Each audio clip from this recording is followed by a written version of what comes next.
Ó o mic. Você tá...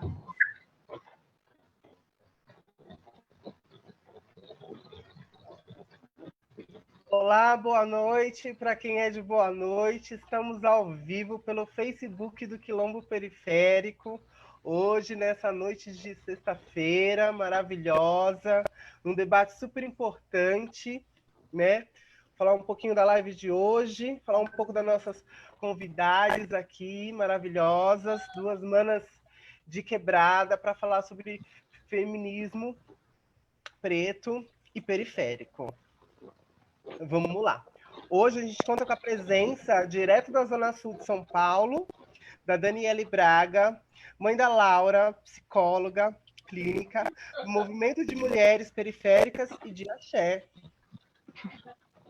E lá do lado leste, Ana Paula Correia, coordenadora da Casa Anastácia, de acolhimento às mulheres vítimas de violência e mestre em ciências sociais. Muito prazer, muito obrigada por aceitar esse convite, por participar essa noite com a gente.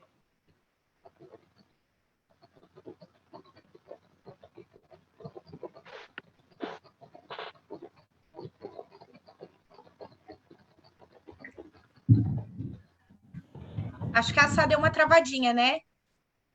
Mas daqui a pouco ela volta tinindo. Meninas, acho que eu só vou completar o que ela estava falando. Gratidão por vocês estarem aqui, ó. É lindo e maravilhoso. Ah, ela tá voltando. Vamos começar esse debate. Né? Hoje a gente também tem a presença Mineiro, Débora Dias.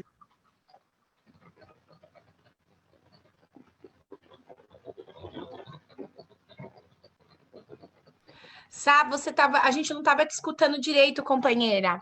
Você pode só repetir um pouco da sua saudação, meu amor?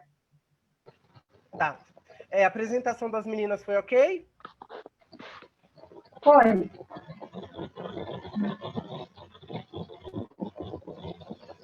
Então, gente, se a gente cair, continua, que a gente vai voltar e a gente está fazendo tudo assim, sabe? A gente está fazendo essa política periférica de quebrada, é a política real. Então, as coisas acontecem dessa forma, tá?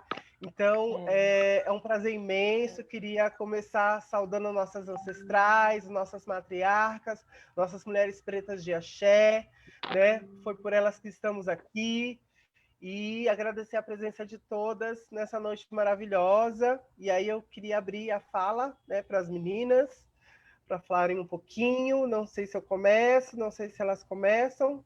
O que vocês acham, gente?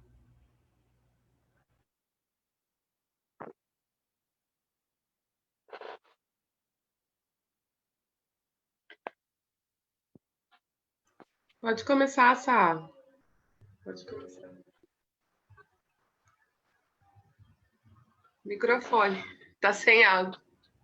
Para começar, eu vou ler um textinho que eu escrevi aqui, tá, gente? De última hora. Não sou poeta, não é uma poesia, mas eu me senti inspirada. E aí eu fiz esse texto para vocês, tá? Vamos lá. A sociedade me quisera como um homem branco, cis, hétero. Mas desabrochei, gozei, cresci, transcendi, me criei e aprendi. Mulheres pretas, com suas histórias de luta, me trouxeram até aqui, para hoje construir uma nova política. Foi no chão de barro que conheci Carolina de Jesus, Dandara e Teresa de Benguela.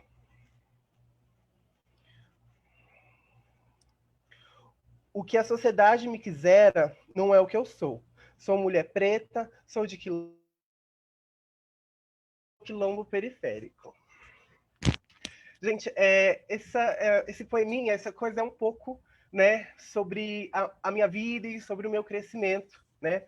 Eu vindo de movimento de moradia, há 5 anos atrás, no chão de barro, e foi dentro de um movimento de moradia que eu conheci a luta das mulheres, né? Principalmente a luta das mulheres pretas e periféricas, que constroem as ocupações. São elas que constroem as cozinhas, as cirandas, né? São elas que fazem o movimento a pulsar uma ocupação.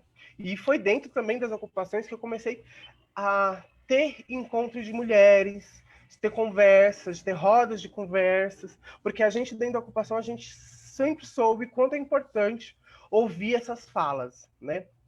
E aí foi dentro da ocupação que eu conheço a Uniaf Brasil, que eu conheço uma mulher chamada Maíra Ribeiro, que era coordenadora do núcleo, uma mulher preta, feminista, babadeiramente, né, que me trouxe uma nova perspectiva. Né? Dentro da Uniafra, eu comecei, além de estudar no cursinho popular, eu também comecei a participar de alguns coletivos, de alguns encontros de mulheres.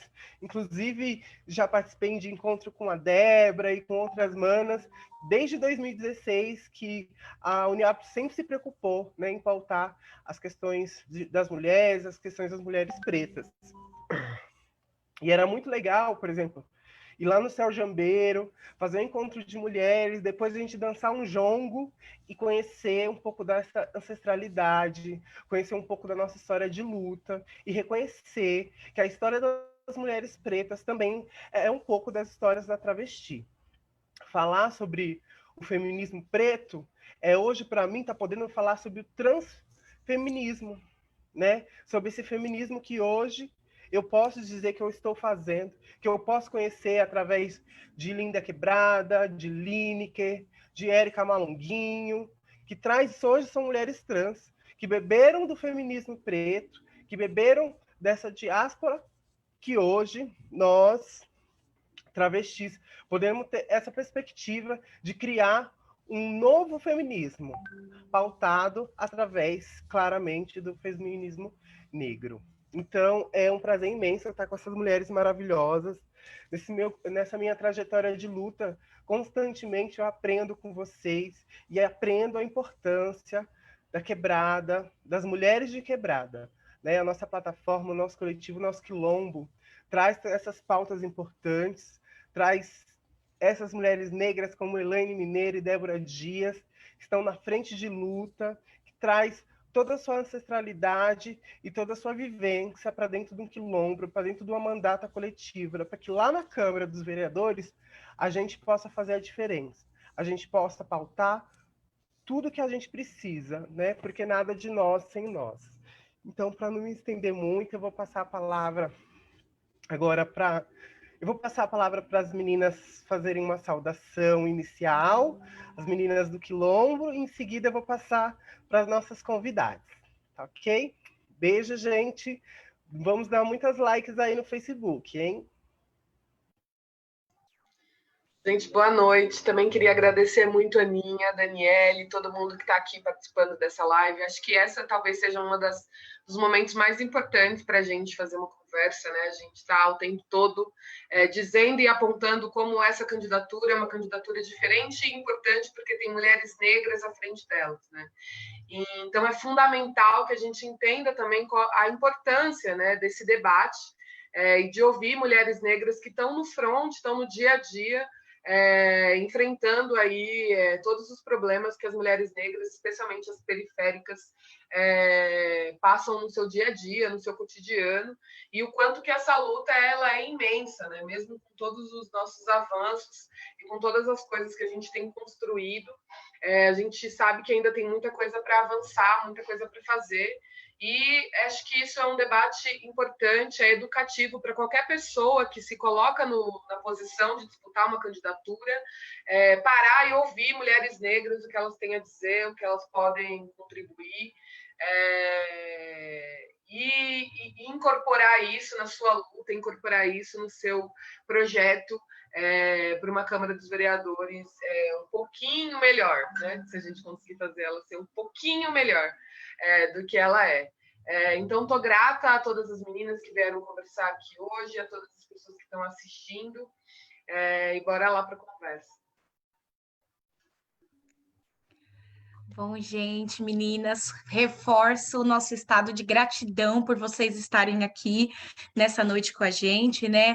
A nossa corporeidade enquanto mulheres pretas, periféricas, LGBTQI+, nos colocam numa condição como a base, né, e o que recebe de pior das políticas públicas desse Estado racista dentro dessa sociedade. Então, se a gente não pensa qualquer política pública que hoje vá se construir e não tenha como centro do debate a corporeidade das mulheres pretas, tanto as mulheres pretas cis e periféricas, quanto as mulheres LGBTQI+, periféricas, é uma pauta que está fadado ao fracasso. É uma política pública que ela não se consolida porque ela, de fato, não vai mexer estrutura, ela não vai mobilizar a estrutura, né? Quando a frase que os movimentos por aí adorou adotar da Angela Davis, que é que quando uma mulher negra toda se movimenta, toda a estrutura se movimenta com ela, é sobre isso, é mais do que a gente nos colocar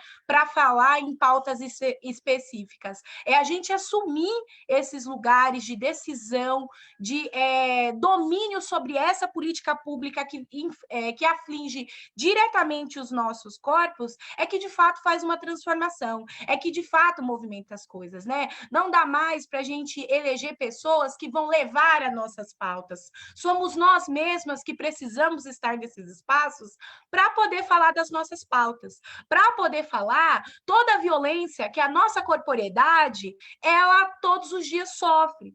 Né, para a gente pautar o quanto esse Estado, né, está sempre criando um mecanismo de, se não nos matar na objetividade, né, com a precariedade do nosso atendimento no SUS, se não nos matar, se não nos mata nossos filhos, nossos irmãos, nossos maridos, e enfim, ele nos mata na subjetividade, ele mata a gente no adoecimento mental. Então, como é importante a gente pensar, né, não só discutir isso no âmbito da teoria, que é muito importante que a gente tenha aí um arcabouço gigantesco de mulheres pretas que estão nos dando suporte, continuam nos dando com as suas pesquisas para falar sobre as nossas corporeidades, mas é incorporar isso nessa instituição, que é a Câmara Municipal de São Paulo, e, de fato, de uma maneira muito contundente, trazer aquilo que a nossa corporeidade, que permeia as nossas corporeidades.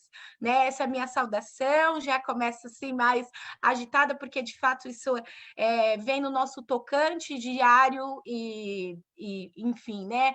Importante, porque esse momento ele também precisa ser um momento de reflexão, não só para nós mulheres pretas que temos a nossa vida em jogo, mas também para os homens que, né, precisam escutar esse processo e compreender qual é o seu lugar nessa luta, qual é o seu lugar nesse processo, né? Meninas, eu vou deixar a palavra com vocês e, mais uma vez, gratidão imensa a vocês que estão aqui para promover essa discussão com a gente, importantíssima, e a todo mundo que está acompanhando a gente.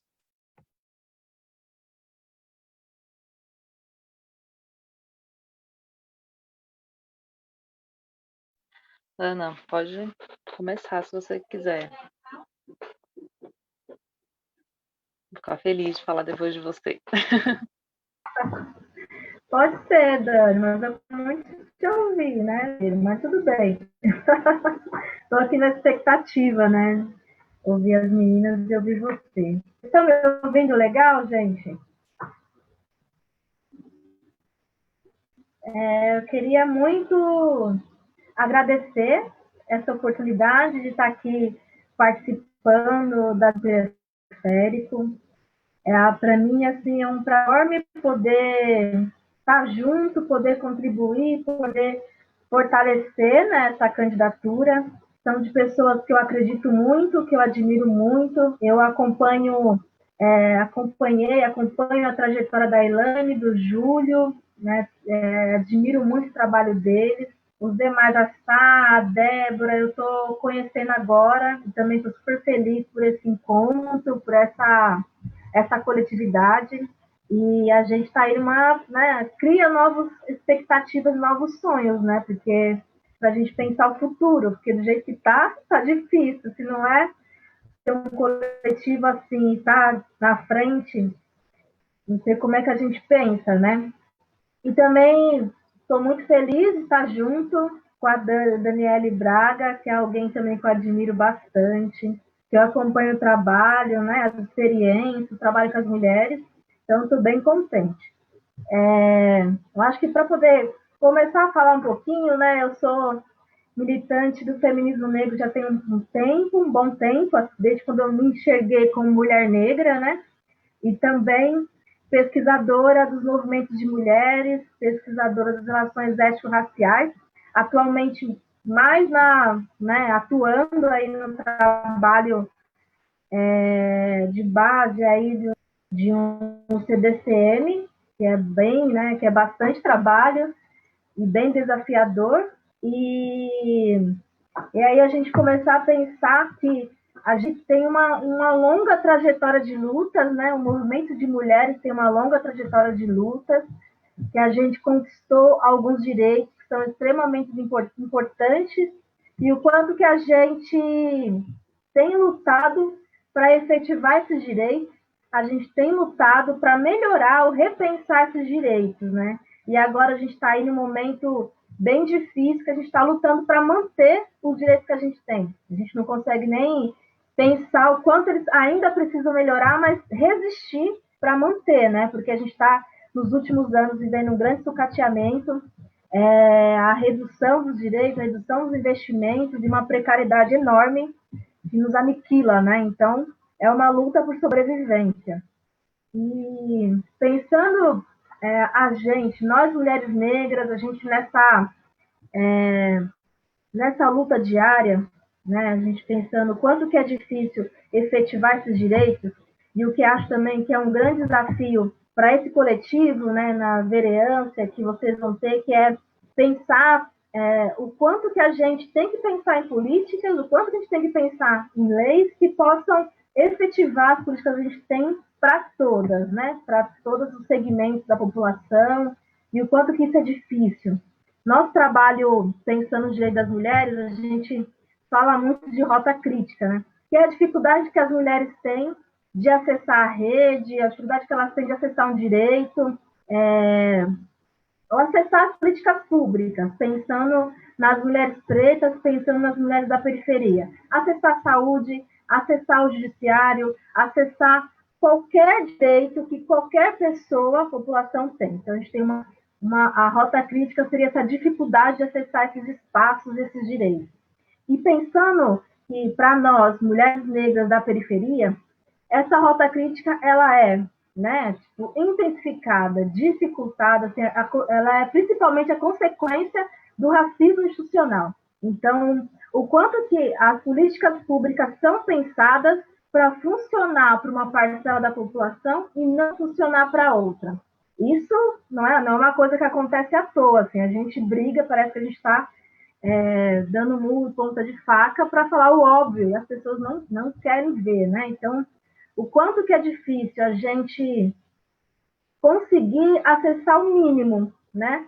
Quanto que é difícil que as mulheres da periferia consigam pensar, sonhar, almejar em uma vida sem violência quando elas não têm o básico, né? Que é acessar a habitação, que é não passar fome, que é ter educação para os filhos, e uma série de outras coisas, assim. Então, o quanto que a gente tem que brigar para essas políticas públicas acontecerem para todo mundo. Então, o jeito que elas estão, elas não funcionam. Então, a gente tem que pensar outros meios para que elas funcionem. Isso é uma briga danada, né?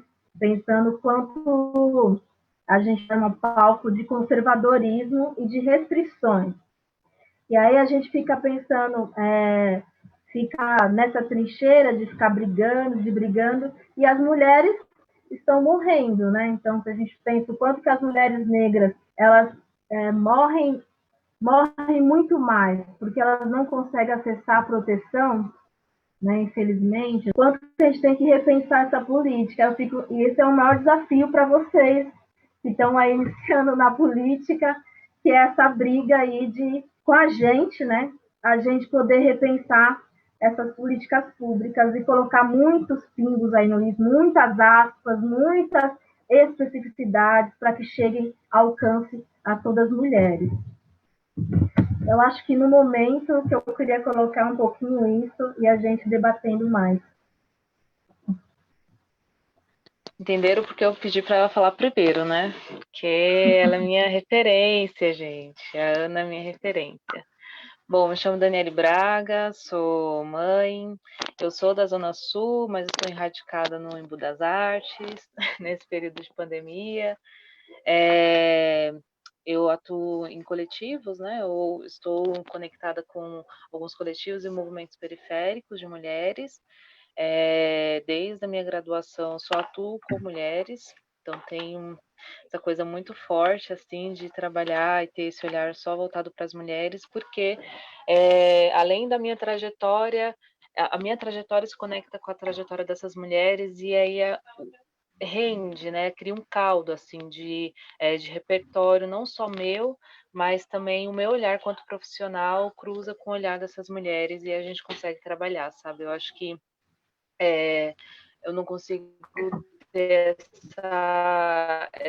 esse lugar meio esquizofrênico de ser uma mulher periférica e pensar para trabalhar com a burguesia sendo psicóloga, né? Eu acho que a minha trajetória também caminha para isso e a minha formação ela também tem que estar nessa editorialidade, é muito importante, né? Então, eu sempre falo que eu sou psicóloga periférica, desde que eu também entendi esse lugar de atuação, sou uma psicóloga periférica. Atualmente, eu componho também um grupo chamado Perifanálise, então, dentro dos meus estudos da psicanálise, também vou passar a psicanálise na periferia, e a virtualidade é muito interessante nesse sentido, porque eu estou na Zona Sul, no Embu das Artes, mas o Perifanálise acontece lá em São Mateus, na Favela Galeria, e estar conectada com isso é também pensar que a periferia é muito grande, né? Que o lugar da periferia e esse lugar da saúde mental, além de ser uma necessidade, ela consegue se ampliar através da virtualidade, mas que não é uma virtualidade sem chão, é uma virtualidade com território, virtualidade que determina de que lugar que a gente está falando, de que corpos são esses, né? A Débora, saúdo também a Débora, a Elaine, a Samara, a Débora traz essa questão da corporeidade, né? E esse lugar da pele para a gente, que eu, quanto psicóloga que atuo na saúde mental, esse lugar da pele está relacionado ao afeto, ao abraço, à existência, né? Ao que eu vejo. Quando eu olho para uma pessoa, o primeiro contato, através dos olhos, é o que essa pessoa é, né? Essa corporeidade, o que eu vejo diante de mim, né? E isso atravessa um repertório de, de existências, do que a gente entende, do que é uma pessoa através do que eu vejo, através do que eu vejo, né, dessas pessoas. Então, quando a gente está pensando, né, sobre as mulheres periféricas, qual é o lugar que elas habitam, como é essa mulher periférica, do que ela necessita para existir nesse mundo, o que ela necessita para existir nesse território. Esse território atende todas as necessidades e as demandas dessas mulheres, e de que forma que, se não atende, de que forma que essas mulheres que criam seus territórios, elas vão agir para que possam existir, porque a gente quer existir, né? E a gente existe na resistência. Então, a gente vai pensar o nosso território, a gente vai resistir dentro desse território, e é esse corpo que vai resistir. É esse corpo negro, é esse corpo periférico, é esse corpo farto, é esse corpo que não entra nas medidas estéticas, embranquecidas e europeias. É um corpo que resiste com força, com braços largos, de carregar seus filhos, com seios fartos, de amamentar seus filhos, com as suas ancas, com tudo que é para resistir, né? A gente, nada do que é posto para a gente, que vem dessa branquitude, que vem desse lugar das bandas de lá, cabe na nossa existência, cabe no nosso território, né? Desde que eu era pequena, sempre tinha essa contradição de a gente ver um corpo na mídia, na televisão, e na nossa coletividade a gente não vê esse mesmo corpo. Né, a gente pensar que existem outras pessoas que queriam, que desejam que a gente se parecesse, mas a gente não quer se parecer com essas pessoas, né? Porque a gente constrói de uma outra forma. Isso para dizer o quanto que é importante ter um quilombo periférico, ter pessoas à frente, ter esses corpos à frente, ter a Ana, a Samara, eu e todos os outros corpos em que a gente se espelha de verdade. porque não é toda a negritude que a gente se espelha, não é toda a branquitude que a gente se espelha, a gente também, esse lugar da periferia também tem uma outra corporeidade, também tem um outro território, também tem uma outra fala, que não é uma fala de todo um contexto étnico-racial, assim, todo esse estudo, sabe? É diferente, assim.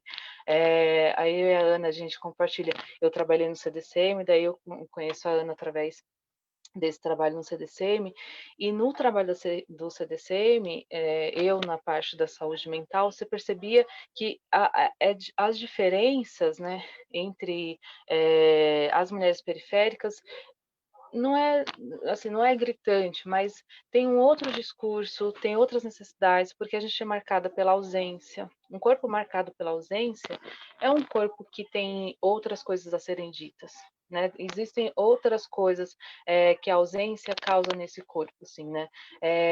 Falta de dentista, falta de médico, falta de psiquiatra, falta de um posto de saúde adequado, falta de um supermercado farto. A falta faz a gente recorrer a outros recursos emocionais, muitas vezes, para lidar com essa ausência.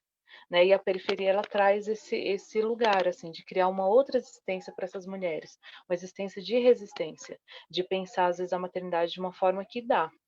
A maternidade é isso que dá, é isso que tem.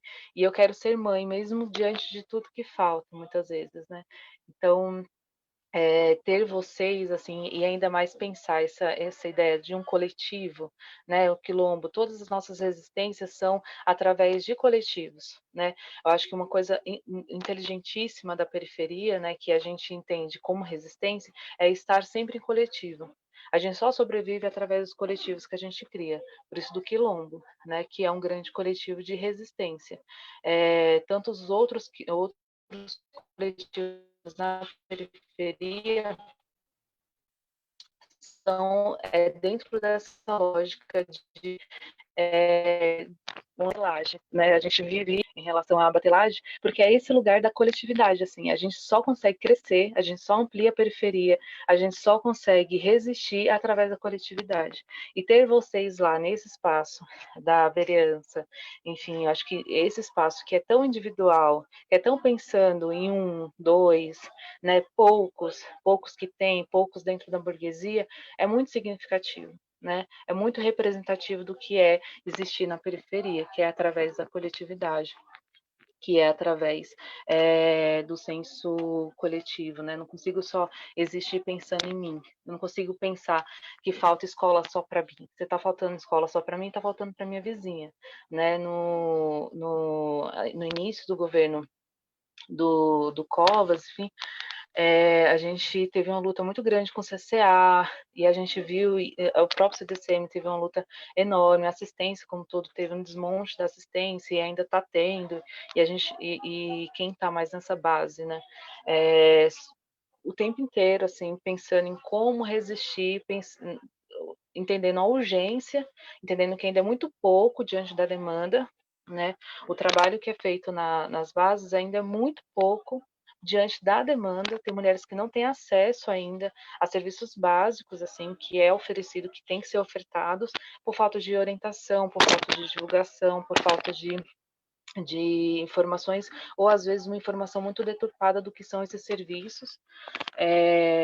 Mas a gente viu uma resistência, né, falando em resistências do coletivo, na luta dos CCAs, a gente viu várias mães indo em frente à prefeitura para brigar pela permanência dos CCAs, a gente viu vários outros movimentos de mulheres que, pensando em UBS ou em outros espaços que iriam ser cortados ou reformulados, né, essa ideia de vamos readequar os equipamentos que não serviam à população, que não estavam de acordo com o interesse daquela população, que nem sequer foi perguntado para aquela população daquele território qual era a sua necessidade, né?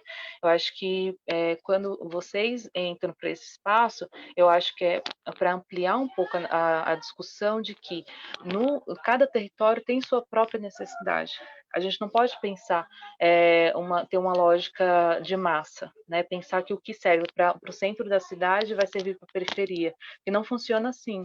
Na periferia a gente ainda tem terrenos enormes, tem ocupação, tem escolas que são muito longe, tem ruas que não são asfaltadas, tem falta de saneamento básico. Então, a lógica de pensar uma política pública, ela não, na minha opinião, ela não deveria ser aplicada do que é de centro para o resto da cidade. A periferia é um outro lugar, é um outro universo. O território periférico, ele tem outras lideranças, né? A liderança de uma rua, por exemplo, é uma liderança. Às vezes não é o vereador, às vezes não é o prefeito que é a liderança naquele território. Existe uma outra lógica de pensar. Então, acho que o trabalho que vocês estão propondo a realizar, acho que é importante nesse sentido, ou se isso for uma das pautas, que seja também pensar que o diálogo ele tem que ser constante dentro da periferia, porque o que é pensado fora da periferia, às vezes não abarca ela, né, por conta dessa fala, desse corpo que é periférico, que fala sobre esse território, né? Eu acho que é isso que eu gostaria de falar, agradecer, agradecer o convite, agradecer a Jennifer também, agradecer por estar aqui. Eu acho que também discutir política é compreender que o meu corpo é político, é compreender que eu faço política, mesmo às vezes não estando à frente, ou muitas vezes me considerando anarquista, enfim, para muitas coisas, mas é existir, e é falar, e é trocar, e é dialogar, e isso para mim é política, né? Nossa, que fala maravilhosa, gente. Que falas maravilhosas, né? Eu vou fazer considerações da fala das meninas, mas antes disso eu queria dar um salve para os nossos companheiros do Quilombo também, o Alex do Quilombo, que chegou agora, o Eric Ovelha, tá junto também nessa caminhada com a gente. É necessário que os homens também participem desse debate, que nos escutem, que estejam aqui presentes, né? Queria falar para quem está assistindo a gente no Facebook, quiser fazer pergunta, comentário, fique à vontade que vai chegar para a gente aqui e a gente vai falar com vocês ao vivo. Meninas, é muito importante que vocês falaram, principalmente, por exemplo, da questão dos serviços, dos equipamentos públicos. Por exemplo, eu trabalhava no Centro de Cidadania e a gente tinha uma parceria com o CDCM de Santo Amaro, né, onde as meninas trans faziam todo mês um café e um aniversário no CDCM. E era muito importante as meninas trans, travestis, estarem naqueles espaços. E quando mudou a gestão também do CDCM, né? A gente sabe que quando muda a gestão pública, alguns equipamentos, infelizmente, a sua gestão acaba mudando também. E aí, nessa mudança, a gente perdeu essa parceria com o CDCM de Santa Amaro, a gente não pôde mais ocupar aqueles espaços uma vez por mês para fazer o café, e eu vi quanto era importante para a gente estar naquele espaço do CDCM, e quanto esses espaços de políticas públicas são importantes para nós, né? Desde aquele leite que é entregue lá no fundo do quintal, daquela tia que dá aquele leite de saquinho para alimentar nossas crianças, que faz aquela roda de conversa no quintal mesmo, até um equipamento como o CDCM, né, que traz para as mulheres atividades, rodas de conversa, e que abre também espaço para as mulheres como nós, com travestis, que tem as nossas especificidades. Queria falar também que se hoje, né, eu sou essa travesti que está viva, que superou a expectativa de vida, porque eu tenho 33 anos, a expectativa de vida de uma travesti nordestina é de 32 anos de idade, foi por conta do movimento de mulheres, do movimento de mulheres negras ter aberto espaço para eu estar nele. Porque, assim, de todos os movimentos feministas, de todas as correntes feministas, só foram onde as mulheres da qual eu fui convidada, da qual eu pude entrar, pude participar, pude conhecer, tive lugares de fala e de escuta. Então, eu queria agradecer também a esses movimentos de mulheres pretas que me deram a oportunidade de estar presente com vocês. enquanto outro movimento de mulheres, infelizmente, não me reconhecia como mulher, não me reconhecia como esse corpo, que é um corpo igual ao seu, é igual ao de vocês. Temos nossas especificidades, mas somos mulheres independentes de qualquer coisa. Então, eu vou abrir para as considerações, se as meninas do Quilombo quiser falar alguma coisa sobre as falas, está aberto aí para vocês, tá bom? E vamos lá. Eu queria. A gente tem feito as lives, né, e conversado muito com as pessoas, especialmente pessoas que trabalham nos serviços, né, tanto de assistência, na educação e tal. E aí uma questão que tem sido recorrente é a falta assim, a incapacidade do executivo de ter diagnóstico, de saber exatamente com quem ele está trabalhando, quem são as pessoas que ele atende para poder sanar essas dificuldades. Então, no caso do serviço social, por exemplo, ou da cultura, né? Você não tem um diagnóstico da cidade para saber quem são as pessoas que precisam ser atendidas, assim. A gente sabe porque trabalha com isso, né? Quem está no dia a dia com isso, mas a prefeitura, o estado, ele não tem diagnósticos ou não atualiza os diagnósticos que podem trazer elementos para trabalhar o serviço público, né? E as políticas públicas direcionadas para essa população. E aí eu queria entender das meninas também se isso acontece também em relação às mulheres negras, né? Porque geralmente fica o movimento social fazendo a discussão e trazendo esses elementos, mas não tem um trabalho, né, do executivo que consiga abarcar também toda a sociedade, né? Porque geralmente a gente está ali em alguns territórios, em alguns lugares, mas não consegue ter esse olhar do todo, que é um olhar que o executivo devia ter, né? Que a prefeitura devia ter, que a Secretaria de Mulheres deveria ter. E também nesse último período, né, a gente sentiu um ataque, né, às secretarias que foram criadas no intuito de atender essas mulheres, né? Então, eu queria entender também qual que foi o impacto desse ataque no serviço de atendimento ali no final, com as mulheres que estão na quebradas e são atendidas pelo serviço.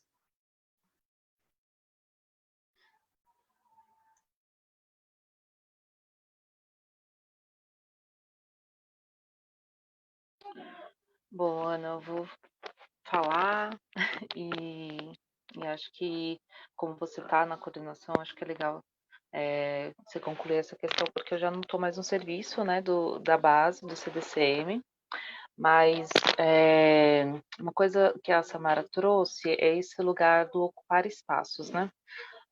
No período que eu estive no CDCM, a gente tinha um trabalho voltado com as meninas que ficavam ali na Praça do Campo Limpo. E a gente tentava fazer um trabalho de conscientização de que o CDCM é também para mulheres trans, né? Isso não tem uma distinção. Eu acho que tem particularidades, tem questões muito próprias, mas o CDCM é um Centro de Defesa e Convivência da Mulher, né? Logo, são para as mulheres trans. Só que tinha uma necessidade muito forte de fazer tanto a conscientização das mulheres que frequentavam o serviço, quanto das mulheres trans para participarem ativamente dos serviços, por conta de inúmeras complexidades que, às vezes, as políticas públicas voltadas para as mulheres ainda são com valores tradicionais patriarcais. E isso é muito complexo, porque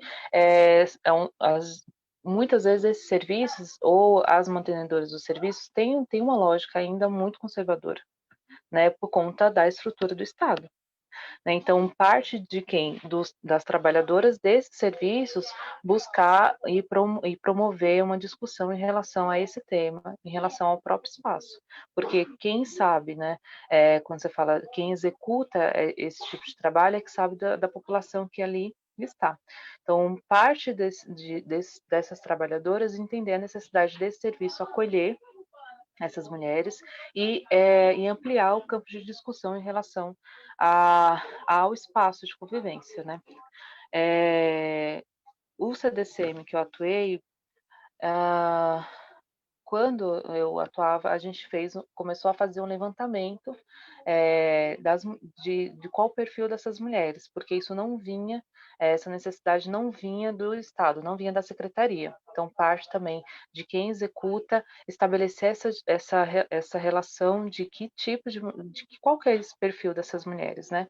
São mulheres negras, são mulheres assalariadas, não assalariadas, alfabetizadas, não alfabetizadas. Então, a gente tinha um controle interno desse tipo de população, até porque a gente precisava conscientizar o território, né, dessa necessidade desse serviço. Então, isso ampliava a discussão, ampliava o diálogo com as mulheres, porque existia uma lógica de apropriação dos serviços. Então, como é um serviço de convivência, a apropriação se dava muito pelas mulheres brancas, da convivência, muitas vezes, né?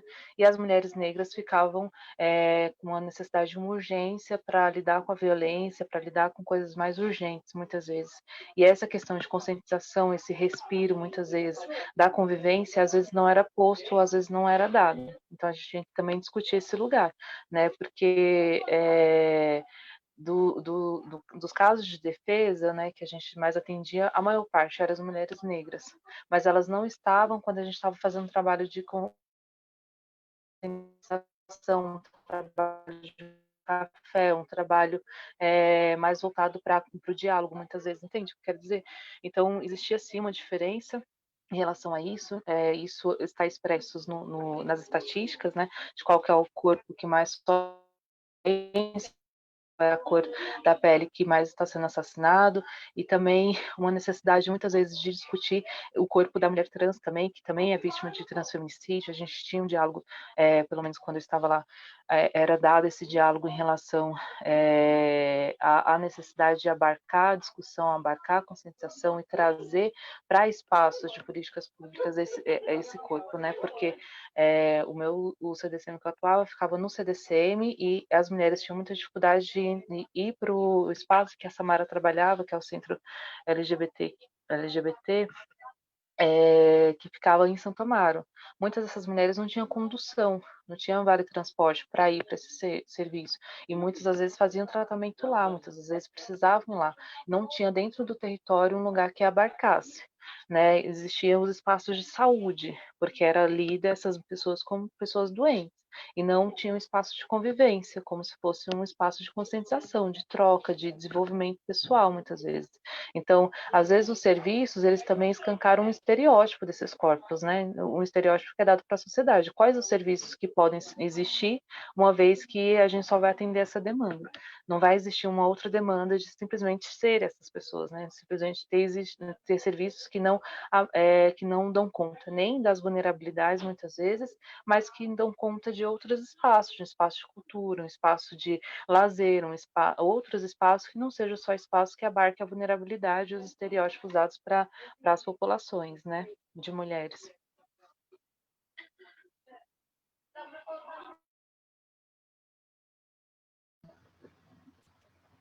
Bom, acho que complementar um pouco de como a política pública veio, né, sendo sucateada. A Samara traz um pouco, né, da desocupação lá do equipamento de Santo Amaro, e foi uma perda muito grande, assim, acho que no início da atual gestão, já assim, quando a Dilma saiu, assim, várias coisas caíram de uma rapidez assim enorme, destruindo, né, o que a gente tinha, os equipamentos que tínhamos. Então, muitos dos equipamentos que eram ligados, né, à Secretaria da Mulher, né, eles passaram para a Secretaria de Direitos Humanos, e o que aconteceu foi o fechamento de equipamentos, ou o funcionamento de uma forma muito restrita. Então, o equipamento de Santo Amaro, certeza, ele não ia mais atender a população, porque ela não tinha funcionado tempo, parado, fechado, muito tempo, inclusive. Assim. Foi uma briga que nós tivemos, questionamentos, solicitação de fiscalização do Ministério Público. Então, em Santo Amaro, praticamente fechou, ficou fechado por um bom tempo, nem sei como está agora. Se estiver funcionando, com 2 pessoas enormes, psicólogos, não tem mais. Normalmente tem um gestor e um gerente de projetos, só, não tem mais nada. Então, assim, é algo que não existe mais, praticamente. E aí também, aqui na Zona Leste, a gente perdeu o CDCM de São Miguel.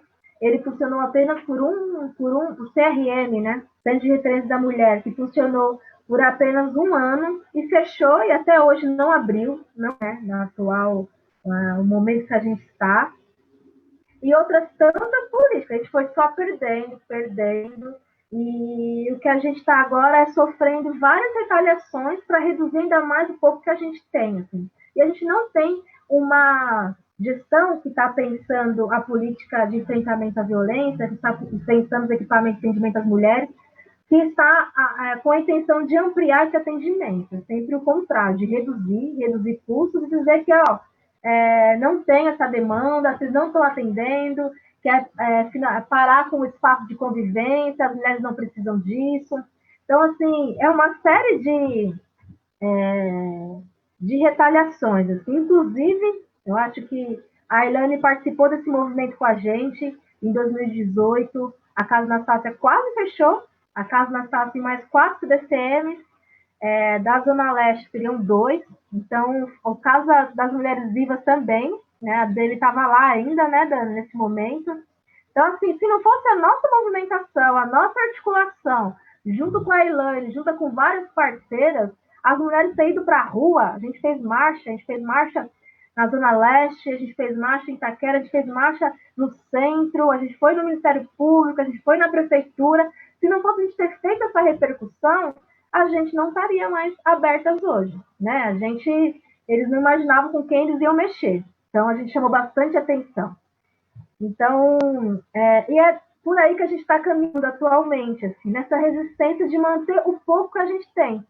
Agora, em março, saiu algumas políticas, né, emergenciais por conta da pandemia. E aí saiu em março uma lei falando do auxílio hospedagem, falando do auxílio aluguel. Então, tá lá. Tem uma portaria, tem um decreto falando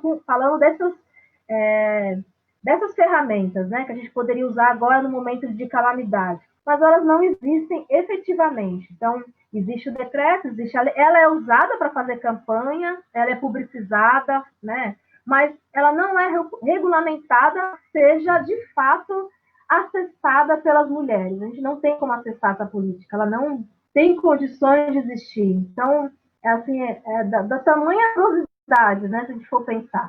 Recentemente, inclusive, a gente recebeu um e-mail falando de como vai funcionar esse recurso, né?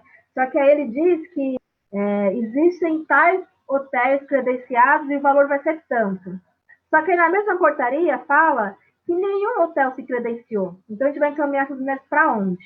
Para lugar nenhum. Não é para encaminhar. Não é para existir essa política. Não é para, de fato, alcançar essas mulheres. Então é um jogo de marketing, né? De feio, tá lá, mas ela não existe efetivamente para que as mulheres alcancem. Então, é um pouquinho da calamidade que a gente está. Poderia citar 1 milhão de outros exemplos, assim, do tamanho do absurdo. O quanto que a gente tem uma política também super enrijecida, como a Dani trouxe, né, patriarcal, com pessoas que estão gerindo, né, que não conseguem pensar a questão de gênero. E outra coisa que a gente vem brigando, que a gente está bem cansada, que a gente quer feminista, quer do movimento, discute a mesma coisa há séculos, a gente fica assim, nossa, quando, né, que a gente vai ter um avanço, que é a questão do debate de gênero.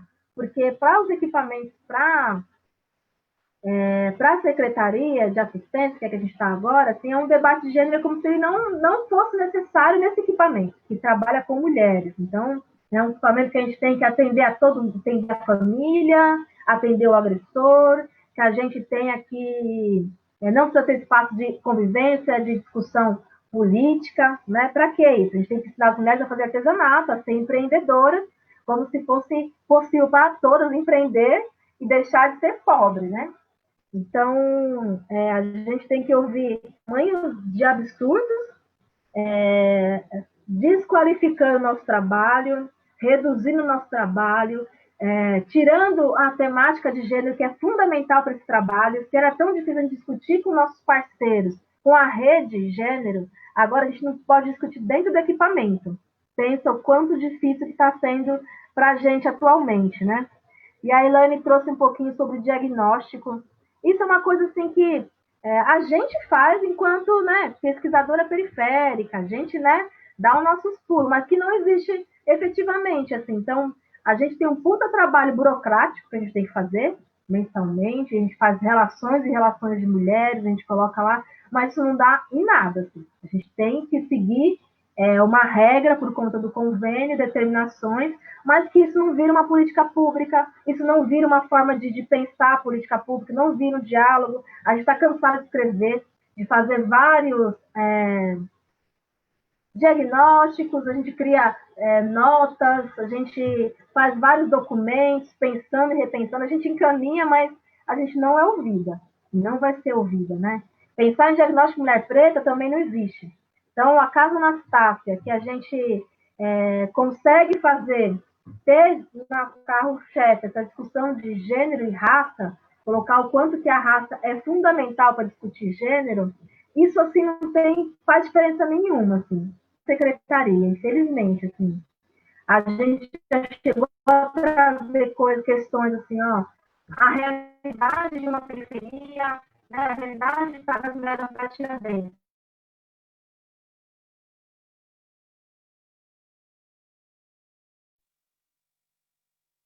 A gente ouviu que em todo lugar é igual. Para todo mundo é igual. Dizer que o executivo não fez diagnósticos,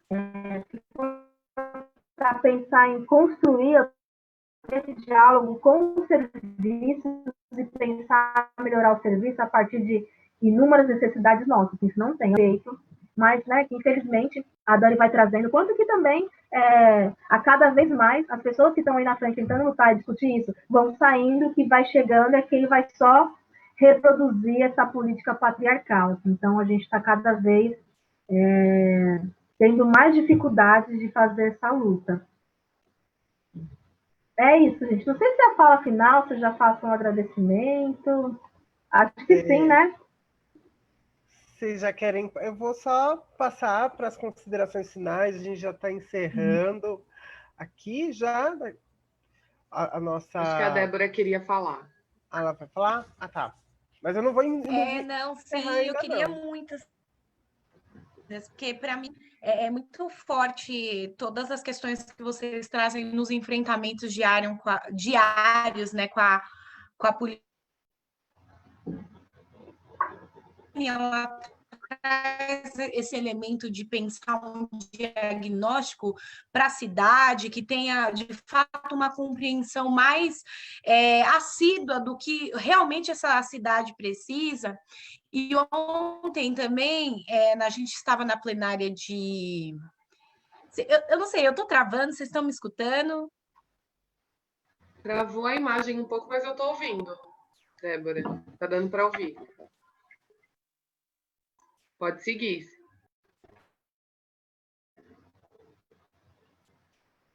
Ixi, acho que agora travou de vez. Voltou. Voltou? Voltei. Ah, voltou. Voltei para te arrasar. Adoro esse meme. Bom, meninas, eu estava falando, né? Eu vi que o pessoal começou. Eu falei assim, eu acho que eu estou falando aqui para o nada. Bom, meninas, eu estava assimilando. Tá escrito que a minha internet está instável, gente. Estão me ouvindo? A gente está ouvindo, Dé. Pode ir, a gente está ouvindo. Beleza. Eu estava falando que sobre tanto o que a Elaine traz como uma questão de um diagnóstico que falta para essa cidade, né? Um diagnóstico completo do que a cidade de São Paulo precisa, assimilando com as adversidades que vocês carregam desse processo de desmonte da política pública de referência à mulher, que está dentro das periferias, que a gente sabe que massivamente atende as mulheres pretas, né? Como que a gente realmente, quando a gente está nesse embate dentro de uma Câmara Municipal, como a todo momento esse processo a utilização dele como um mecanismo de luta, né? Como um mecanismo em que a gente vai ter que disputar orçamento, em que a gente vai ter que disputar, continuar disputando que essa política pública permaneça e não seja desmontada e sim ampliada, né? Como as profissionais que estão na luta, que estão na resistência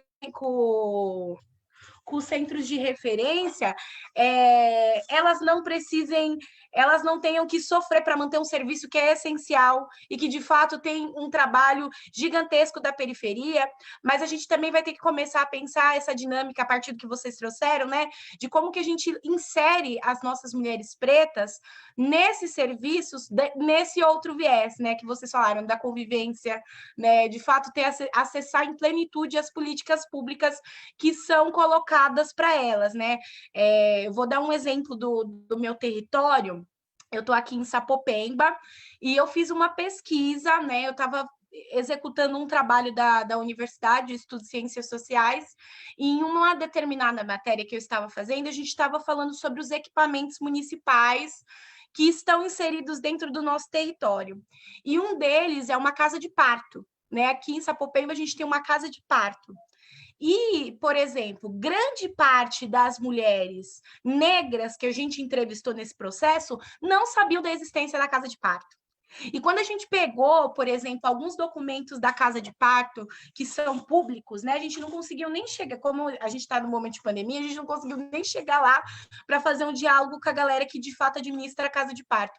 Mas quando a gente pegou alguns documentos da casa de parto e conseguiu observar algumas questões, de fato, quem consegue acessar a casa de parto aqui de Sapopemba são mulheres brancas e principalmente que minimamente estão na classe média, né? Essa classe C aí. Então, isso é um dado muito preocupante. A gente tem um equipamento dentro da quebrada importantíssimo, a gente precisa, né, a Pesquisa Nacional de Saúde, né? Eu acho que a atualizada é de 2016, se eu não me engano. Eu também li um pouco desse trabalho específico que eu fiz da faculdade. E aí as mulheres negras da periferia são as que menos saem satisfeitas do atendimento de saúde, né? As que menos permanecem dentro de uma consulta, e a gente tem, por exemplo, um equipamento, e são as que mais sofrem violências obstétricas. E aí, quando você tem um equipamento como esse, que é uma casa de parto, que faz parto humanizado, acolhida dessa corporeidade feminina de uma outra maneira, a mulher preta e da quebrada não acessa. As mulheres que são dos nossos territórios e que a gente sabe que estão numa situação de alta vulnerabilidade, elas não acessam um equipamento como esse, né? Então, como a luta para o equipamento é também a luta para a permanência desses equipamentos, para a permanência, para a ampliação deles, mas também para que as nossas mulheres pretas, né, e empobrecidas, como até mesmo o companheiro Alex sempre gosta de dizer que a gente não é pobre, a gente é empobrecido, elas conseguem acessar esses lugares, elas conseguem, de fato, conseguir acessar a política pública que está no território. Né? É muito difícil a gente acessar a política que está no território. A gente não foi muito longe na nossa pesquisa, a gente pensou no território, né? Que é um recorte que o Quilombo ele vem se preocupando muito em fazer, porque é justamente esse lugar que a gente fala, né? Como que existe uma política pública, mas como que ela chega para, de fato, as nossas mães, as nossas tias, né? Elas sabem da existência dessa política, e aí eu percebo que tem uma tentativa muito grande dos coletivos da periferia em fazer essas aproximações dos vários âmbitos da política pública, né?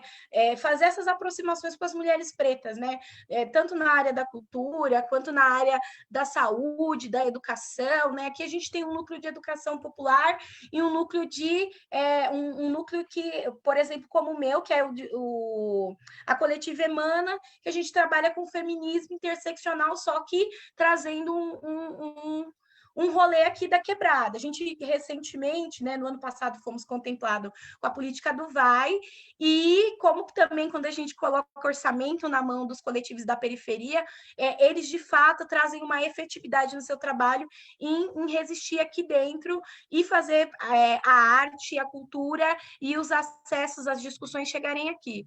E aí, por exemplo, a gente fez um documentário, né, um curta, na verdade, chamado Mulheres Além do Tempo, que a gente foi fazer uma discussão com mulheres mais velhas, e nessa discussão que a gente queria promover com elas é descobrir um pouco das vivências, pensar como elas olhavam para esse território aqui de Sapopemba, cada uma era de um bairro aqui de Sapopemba, e pensar também como elas sentiam a política pública nesses territórios. E, de fato, essa fala, Dani, de ausência é muito grande, de ausência, de não conseguir acessar. E a gente saber que os equipamentos que são aqui do território, elas não conhecem, elas não acessam, ou se acessam não toda a potencialidade que ele poderia trazer para essa mulher preta. Por isso que é importante a gente disputar essa narrativa de uma maneira territorializada, de uma maneira intersetorial, né? O centro de referência ele não consegue dar conta de tudo. Ele precisa dialogar com os serviços os demais serviços do território, que precisa dialogar com a saúde, que precisa dialogar com a UBS. As mulheres pretas precisam que a atenção básica, a atenção primária, ela seja mais acolhida. Enfim, há uma infinidade de diálogos que eles precisam ainda, que em alguns momentos avançam muito, e nessa política liberal, que só quer a sua fatia do bolo, que quer desmontar essas políticas públicas, que usa o argumento de que não tem demanda, quando a gente sabe que tem muita demanda sim, para ela não é interessante, né? Que para ela não é agradável, ela vai continuar. E quem é realmente prejudicada é aquela mulher da quebrada que utilizava, que tanto aquele serviço era referência para protegê-la, mas também utilizava aquele espaço como um espaço de convivência, aquele espaço como um espaço de troca, né? Que trazia outras referências de existência e possibilidades para essa mulher. Vou deixar a Sá continuar. Pode falar, Dani. Posso falar, Sá? Aí já faço minhas considerações finais também. O debate está bem legal. É muito interessante. Eu acho que tem uma coisa também desses espaços não serem geridos também por pessoas negras, não serem geridos por pessoas trans, não serem geridos por quem entende também da demanda do espaço. São poucos, por exemplo, eu vou falar do CDCM, que é com quem eu tenho um pouco mais bem mais proximidade, mas são poucos CDCMs que são geridos por mulheres pretas, como a Ana Paula, como a Casa Vivi, Guaianá, enfim, são poucos serviços que são geridos também por pessoas pretas. Tem muitas trabalhadoras negras, mas a gerência em si não. E não só a gerência, mas tem esse lugar do convênio, tem esse lugar do território. Então, tem uma questão de não pertencimento também desses espaços, né? Quando a gente vai pensar um espaço que estatisticamente é pensado para mulheres negras, para defender a vida das mulheres negras, e você vê um espaço embranquecido, sem pautas raciais, muitas vezes, ou com as pautas raciais, porque assistência é isso, só lembra da questão da pauta racial no dia 20 de novembro, com um turbante, a baumi, ou alguma coisa nesse sentido. Mas não pensa no dia a dia algumas pautas raciais, não pensa a questão de gênero. É um discurso dificílimo, assim, discutir a questão de gênero. É dificílimo. Isso eu acho que foi um dos primeiros grandes choques quando você vai trabalhar no CDCM, quando você vai trabalhar na pasta da defesa da mulher, em pensar que essa pasta só existe através de uma discussão de gênero.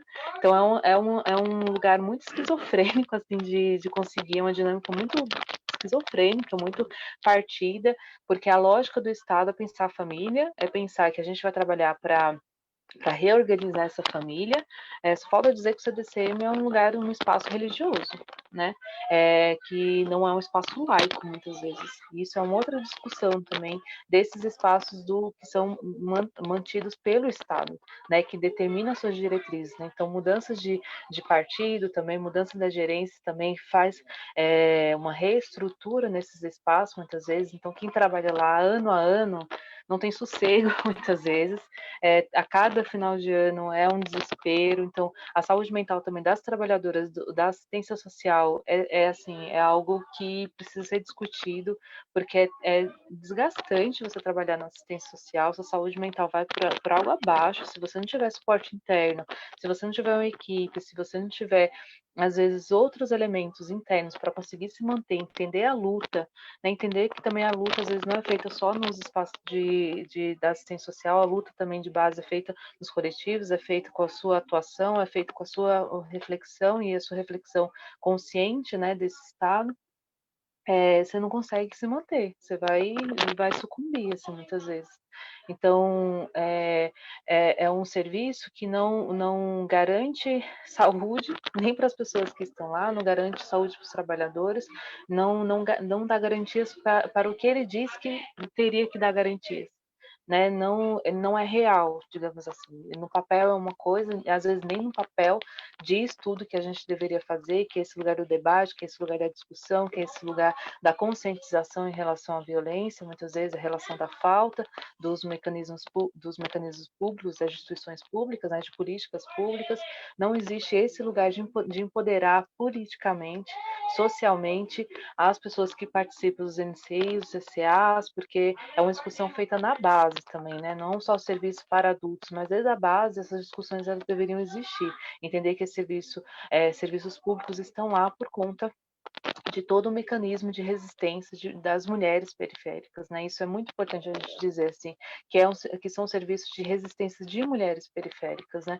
Isso não pode sair do nosso discurso, assim, por mais que a gente tenha muitos companheiros na luta, esses serviços eles são e não só estão na luta por conta da luta do Clube das Mães, que a gente está mais do que falado, mas tem que ser sempre relembrado da resistência de muitas mulheres que andavam quilômetros para levar os seus filhos na escola, muitas vezes, da resistência de mulheres por posto de saúde, por saneamento básico. Então, tudo isso tem sangue ali, tem suor dessas mulheres, né? Então, eu acho que, em consideração final, é um pouco disso, assim, da gente precisar de maior representatividade nas gerências desses espaços, ampliar dentro das políticas públicas desses espaços esse lugar do debate, sim, esse lugar da discussão e de pensar de que forma que a gente está olhando para a ausência desses corpos que deveriam ser protegidos, deveriam estar lá dentro, não estão muitas vezes, por conta da dinâmica mesmo desses espaços. Isso acho que tem que ser dito, porque às vezes são espaços que deveriam garantir direitos humanos e não garantem, assim. Desde das UBSs, a NCIs, a todos os serviços de assistência, porque é o Estado que determina como que esses serviços vão ser geridos, né? Como esses serviços irão funcionar, porque quem luta contra essas diretrizes dos estados sofre uma perseguição danada. Os CDCMs que, desde da saída mesmo da Dilma, desde a mudança de vários, desse partido, enfim, da entrada, alguns CDCMs, outros serviços de resistência são altamente perseguidos, ou fechados, ou trocados, enfim, é uma perseguição, assim, política muito grande, que é uma perseguição porque sabe da capacidade que tem de formação desses espaços. A gente forma muito as pessoas, né, porque as pessoas estão lá no dia a dia, elas têm elas compreendem a importância do Estado. Então, se você coloca pessoas para trabalhar lá que não discutem, que não debate, que não amplia consciência, que não agrega, por exemplo, mulheres trans no seu espaço, ou mulheres negras, ou vai discutir essas questões, o espaço vai ser só um lugar em que as pessoas estarão, cumprirão o número. Se não cumprir o número de atendimento, fecha o serviço, para o Estado fica fácil assim, né? Então, eu acho que tem que ter esse outro olhar, assim, de ser espaço de resistência também, mas levando em consideração a saúde mental das pessoas que estão lá, porque é muito difícil fazer resistência diante de todo esse mecanismo racista, patriarcal, sexista, transfóbico, lesbofóbico, enfim. Nem vou falar todas as outras fobias, porque são terríveis, assim, o quanto que a gente luta nesses espaços, né? É isso. Muito obrigada pelo convite, uma boa noite, e é isso, passa a palavra.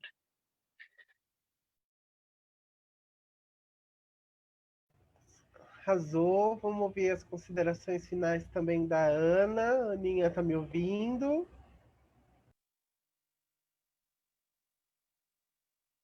Acho que a Ana deu uma travada.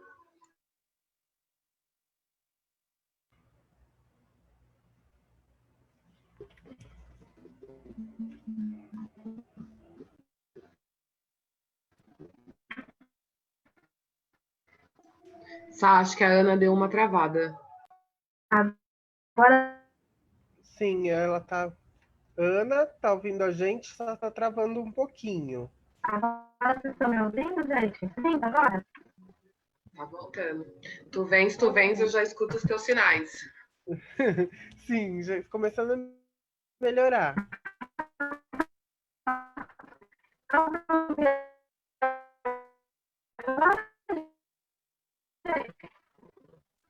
Tá, não tá dando. E aí, dá para ouvir? Agora tá travou para mim.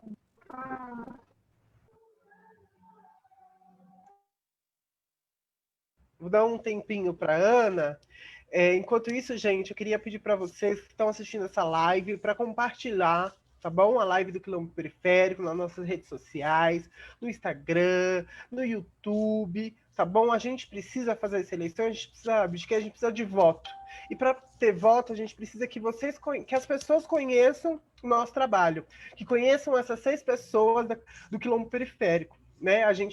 Todos nós aqui, 6, a gente viemos de movimento de base, a gente conhece o serviço, a gente sabe a precariedade do serviço, a gente sabe como é difícil, né, fazer com que esses equipamentos possam trabalhar da forma que a Dani falou, da forma assertiva, da forma que tem que ser trabalhada. Gente, Opa, ela foi? voltou. Acho que foi. Dá para ouvir agora, gente? Agora sim. Agora tá lindo. Acho que... Gente, Estão e aí, ouvindo? foi? Ah, tá. Foi. Gente,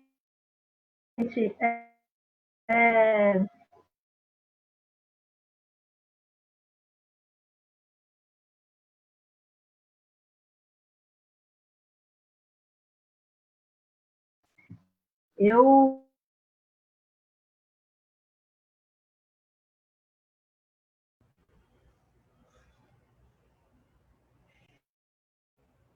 Acho que tá travando ainda, Aninha.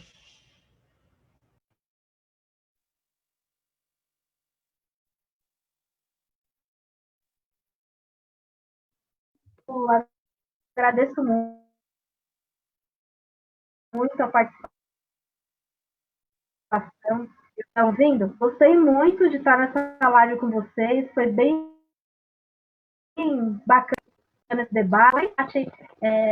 Gostei muito de ouvir a Dani, a embaixo, e as meninas também. Estou super contente com essa candidatura. O trabalho não é pouco, mas a gente juntas, né? O que a gente de mudar um pouco essa política, a cara da política. Vocês me ouviram? Sim, estamos ouvindo. Me ouviram, gente? Sim, Aninha. Sim. Travou, é isso? Tá. Agora, porque vai estar assim.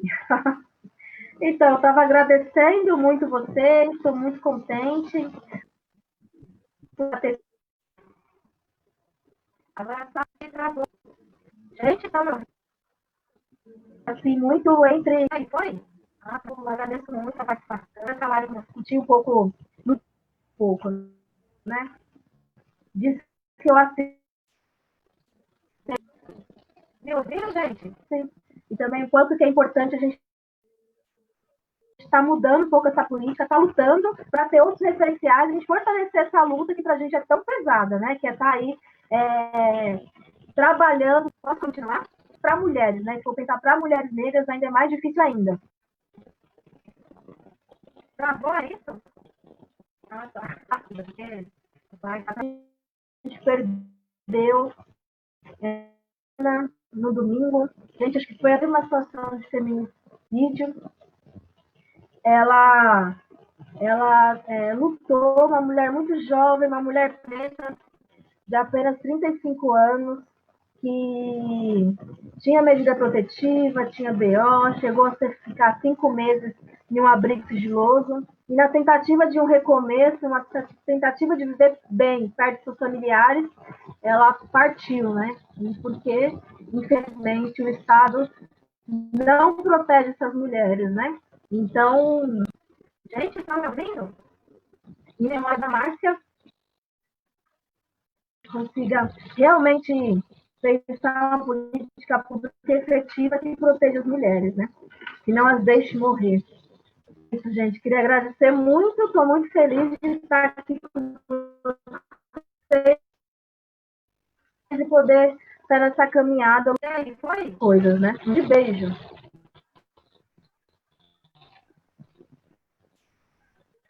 Beijos, Ana.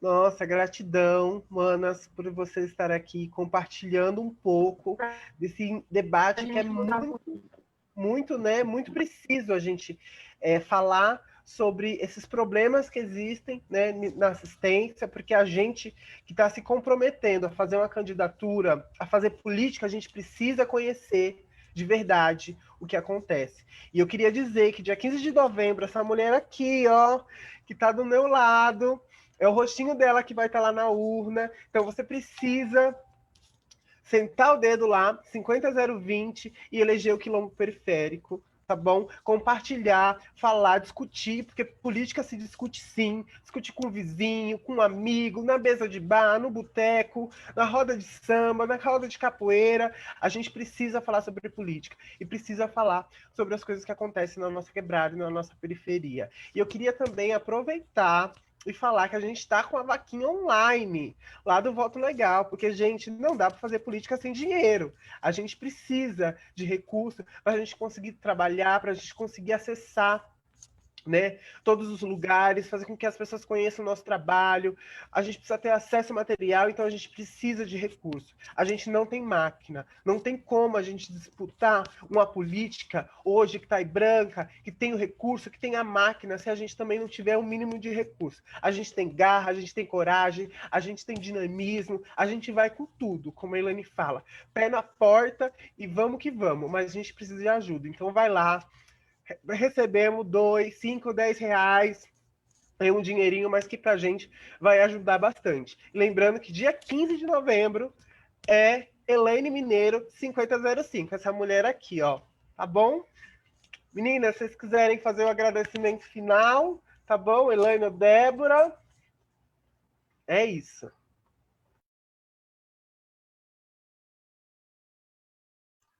Eu queria só agradecer novamente a Ana Paula, a Dani, todas as mulheres que estiveram aqui conosco participando dessa conversa. Agradecer Samara, que é uma força também para a gente, Débora. É importante dizer que é fundamental, né, para eu estar nessa cabeça de chapa, né, para eu estar à frente, seria impossível eu, como uma mulher, mãe solo, de periferia, estar à frente de um processo político se não tivesse pessoas que compartilhassem esse momento e compartilhassem as lutas e as dificuldades que é estar nesse espaço comigo. E Samara, e Débora, e Paula, e Conceição, e todas as mulheres, Natália, todas as mulheres que estão compondo essa candidatura são fundamentais, e a força dessas mulheres que faz a gente seguir em frente, e isso é muito importante, né? Então, queria hoje agradecer, não vou falar o nome de todo mundo, porque eu vou esquecer, mas queria agradecer muito especialmente todas as mulheres que não só compuseram a minha trajetória até aqui, como compõem hoje e compartilham esse espaço de militância e me deram essa tarefa e vieram comigo junto com essa tarefa. Então, muito obrigada, Ana, Dani, obrigada, Samara, Débora, obrigada a todas as mulheres do Quilombo Periférico, da Leste, da Sul. E é isso, bora lá. Muito amor e pé na porta. 50020.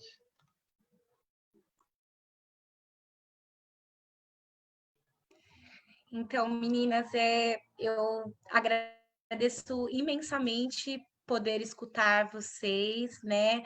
Gratidão às nossas ancestrais que nos trouxeram até aqui para nossa existência. Agradeço também, eu acho que uma das coisas que a Dani falou e para mim é muito forte, eu estou vendo que a minha... Vocês estão me escutando? Porque eu estou vendo que a minha internet está instável. Escreve para mim. Estamos escutando, Dé. Pode Vocês estão me continuar. escutando? Ah, beleza. Então vou falar. É que eu tô vendo. Escreve para mim que a minha internet não tá legal. Então é isso, gente, internet de quebrada. A gente está sempre falando isso porque é real. Quem é, quem não é, o cabelo voa. Enfim, meninas, agradecer demais a presença de vocês, dizer o que a Dani traz sobre a gente pensar, né, nessas nossas, né, profissionais que estão diariamente nesses territórios construindo, né, lutando para que essas políticas públicas se mantenham, né, e as resistências, né, porque se a gente for olhar para as nossas quebradas, essencialmente todas elas foram construídas pelas mãos das mulheres pretas e trabalhadoras, né, aqui em Sapopemba, a gente está com uma pesquisa também com a coletiva falando sobre justamente resgatando a memória das mulheres que construíram o território de Sapopemba, né? Dona Hilda Martins de Souza, Dona Ivaneide, do Movimento de Saúde, tia Cida, do Samba dos Terreiros, né? Dona Nazinha, que infelizmente nos deixou, enfim, uma infinidade de mulheres pretas e trabalhadoras que construíram cada um desses serviços que estão aqui, né? E a gente precisa trazer a memória delas, né? Quando a gente está falando, galera, de feminismo preto e de quebrada, é sobre isso, é sobre olhar para as nossas referências nas nossas quebradas, nas corporeidades das mulheres pretas que diariamente lutam por sua sobrevivência e pela sobrevivência da sua comunidade. É sobre esse lugar do feminismo, né? É sobre esse lugar de um feminismo que dialoga e olha para as nossas mulheres periféricas, né, com um olhar de que essa mulher é protagonista da sua própria história, né? Que é um olhar decolonizado, dizendo que os saberes que ela produz na quebrada, que as tecnologias que ela produz na quebrada é importantíssima e ela precisa estar vigorando nesse município, que ela precisa vigorar nesse estado e que ela precisa vigorar nesse país, né? Então, enquanto esse estado sempre trabalhou para nos matar, as mulheres negras sempre produziram técnicas de sobrevivência, né? As nossas anto de afeto, e isso é importante dizer, né? E é com essa força da mulher preta, da quebrada, que o quilombo periférico pretende ocupar a Câmara Municipal. E é essa força que a gente precisa para legislar, né? Continuando aquilo que a gente já faz nas nossas bases, nos movimentos ao qual a gente participa, e observando o que a gente precisa agora trazer de novo, e continuar fomentando as políticas públicas que dão muito certo e que precisam, né, de ampliação e orçamento. Gratidão, meninas, gratidão a todo mundo que está assistindo. Esse é o Quilombo Periférico, né? Vá lá contribuir, como a Samara falou, né? Dia 15 é Elaine do Quilombo Periférico 50020.